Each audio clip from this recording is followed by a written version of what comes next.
Oye, Ciencia de Sofá, estaba leyendo tu nuevo libro de respuestas cotidianas a preguntas sorprendentes. Respuestas sorprendentes a preguntas cotidianas. Ah, sí, eso. Bueno, la cuestión es que estaba leyendo el capítulo sobre por qué a veces nos damos calambres cuando tocamos la carrocería del coche y me ha fascinado esto de las fulguritas. Ah, sí, te refieres a esas masas de arena vitrificada que se forman cuando un rayo impacta con el suelo, ¿no? Eso mismo, y si te soy sincero, me encantaría encontrar mi propia rama de vidrio transparente hecha de arena fundida, así que voy a la playa a buscar fulguritas. ¿Te vienes? Creo que tienes una imagen de las fulguritas bastante idealizada, ¿eh? No se parecen en nada a tubos de vidrio transparentes. Ahora que lo dices, creo que vi una imagen de una fulgurita hace poco en Facebook y es verdad que no se parecía en nada a un tubo de vidrio. Las fulguritas son algo así, ¿verdad? ¿Pero qué dices? Si esto claramente lo ha hecho un chaval apilando churretones de arena mojada. ¿En serio? ¿Y qué hay de esto otro que he encontrado en eBay? Pero si esto ni siquiera se parece... Mira, da igual. ¿Sabes qué? Tú vete a la playa y busca las fulguritas que quieras, que luego me pongo en contacto contigo. Yo me voy a quedar aquí y explicaré el aspecto real que tienen estos objetos. Bueno, vale. Tú te lo pierdes. En fin...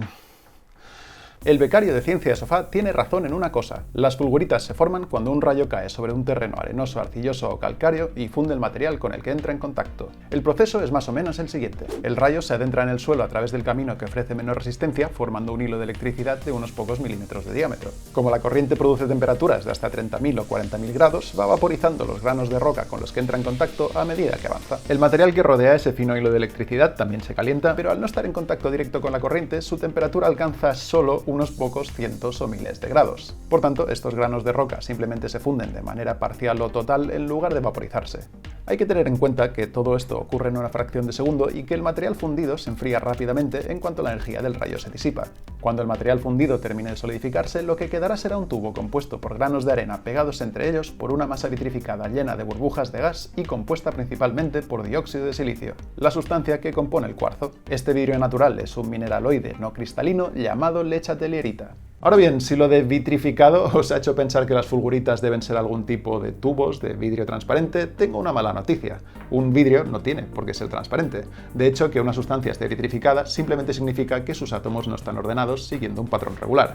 Por ejemplo, esto que tenéis aquí es una tectita, un tipo de vidrio natural que se forma cuando un meteorito impacta contra la superficie terrestre o explota sobre ella. Si el material del suelo alcanza una temperatura lo bastante alta como para fundirse y contiene suficiente cuarzo, al enfriarse rápidamente, los átomos de oxígeno y silicio no tendrán tiempo de ordenarse siguiendo un patrón regular, o sea que el sólido resultante estará vitrificado. Sin embargo, al estar lleno de impurezas e imperfecciones, el vidrio de las tectitas es opaco y no se parece en nada al material transparente e incoloro que usamos para hacer ventanas. El caso de las fulguritas es aún peor que el de las tectitas en el sentido de que los rayos no funden todos y cada uno de los granos de arena, de arcilla o de piedra calcárea con los que entran en contacto. Como resultado, más que unas masas de vidrio uniforme, las fulguritas son amasijos de granos de arena que están unidos por una matriz vitrificada que es imperfecta y opaca.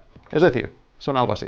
Esta fulgurita se formó en el desierto del Sáhara y podéis ver que no se parece en nada a lo que llamamos vidrio en nuestra vida cotidiana. De hecho, la mejor comparación que se me ocurre para describirla sería un churro hueco y lleno de burbujas formado por granos de arena pegados. El aspecto exacto de las fulguritas cambia según cuál fuera la composición del terreno sobre el que cayó el rayo. Según el material del que estén hechas, se pueden dividir en tres categorías: tipo 1, tipo 2 y tipo 3. Las de tipo 1 son las que tienen un aspecto más vítreo porque están hechas de arena que contiene mucho cuarzo. Es más, la fulgurita que tengo en mi colección proviene del desierto del Sáhara y pertenece a esta categoría. Pero como veis es opaca y bastante oscura porque contiene muchas impurezas de óxidos de hierro. Es cierto que hay fulguritas de tipo 1 que están hechas de arena de cuarzo mucho más puro y son mucho más claras y blanquecinas, pero ni siquiera estas llegan a ser masas uniformes y transparentes como el vidrio de las ventanas. Las fulguritas de tipo 2 y tipo 3 se forman a partir de arcilla y de arena calcárea, dos materiales que contienen mucho menos cuarzo. Como resultado, estos tipos de fulguritas contienen menos vidrio y su aspecto es mucho más terroso que el de las de tipo 1. Sin embargo, un detalle curioso de las fulguritas de tipo 2 y tipo 3 es que suelen ser más gruesas que las de tipo 1 porque están hechas de muchas sustancias que se funden a temperaturas más bajas que el cuarzo. Esto significa que cuando el rayo pasa a través del suelo, el material que está más lejos del hilo de corriente eléctrica también se funde y la fulgurita resultante acaba teniendo un diámetro mayor. Hay que decir que existe un último tipo de fulgurita que se forma cuando un rayo impacta directamente contra una roca y funde parcialmente de su superficie.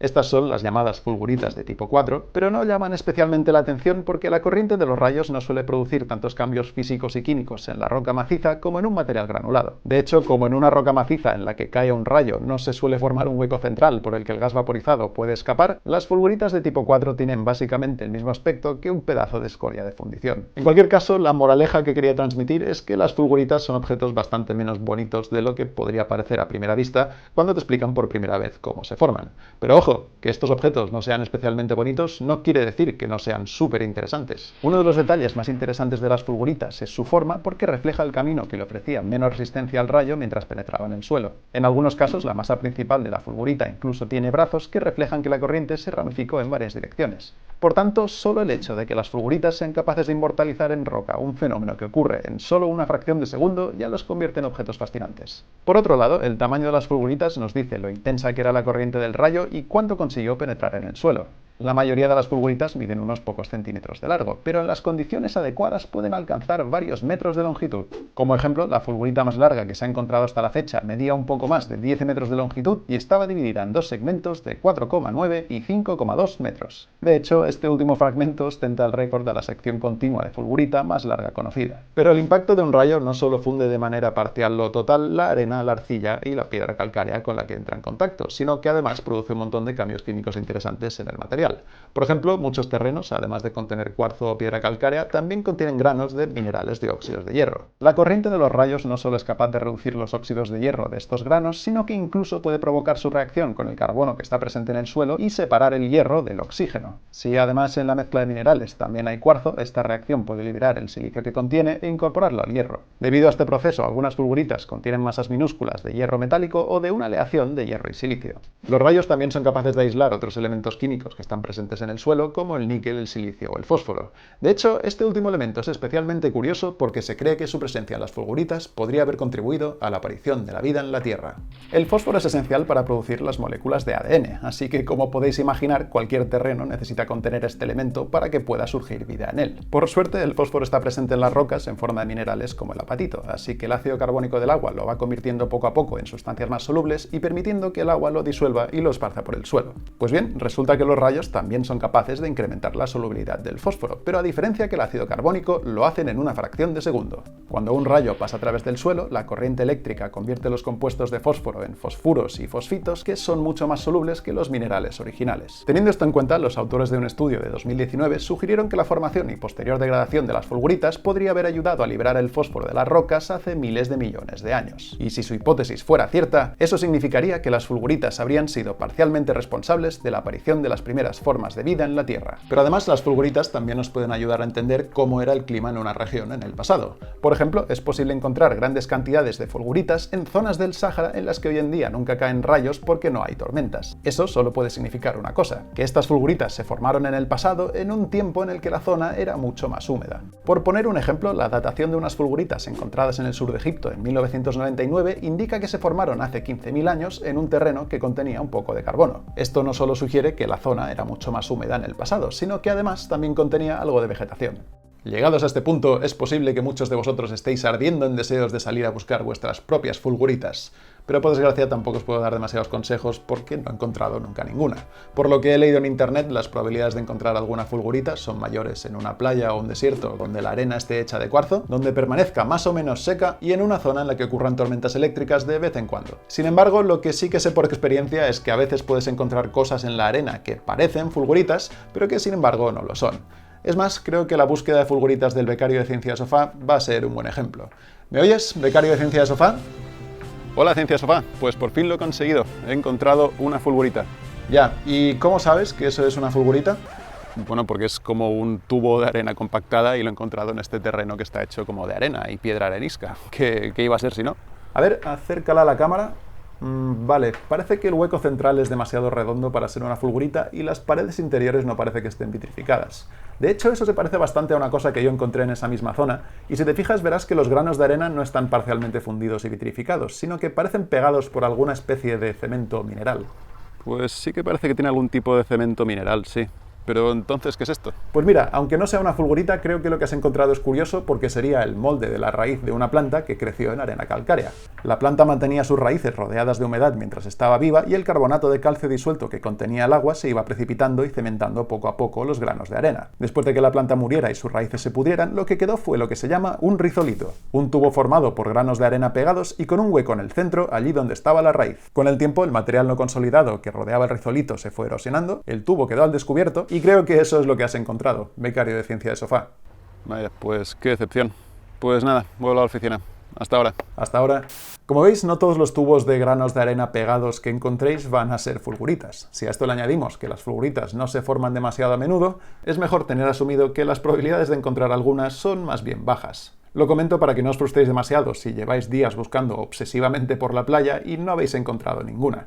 Pero bueno, además de en playas y en desiertos, las fulguritas también se pueden encontrar cerca de torres de alta tensión o postes eléctricos que se encuentran sobre el terreno adecuado. Estas fulguritas se consideran artificiales porque en su formación intervienen elementos humanos y se pueden formar de dos maneras. La primera es que la estructura metálica simplemente conduzca la corriente de un rayo hasta el suelo. En este caso se producirá un breve arco voltaico cuando la corriente escape de la estructura que fundirá el material del suelo de manera similar a la que lo haría un rayo por sí solo. La otra opción es que un cable de alta tensión se rompa, caiga al suelo y genere un arco voltaico con una intensidad lo bastante alta como para fundir el material del terreno. El resultado en este caso es algo parecido a esto. Como veis, esto no se parece en nada a las fulguritas tubulares naturales. La razón es que el arco voltaico producido por un cable caído tiene una intensidad menor que un rayo, dura mucho más tiempo y no genera temperaturas tan altas como para vaporizar el material del suelo.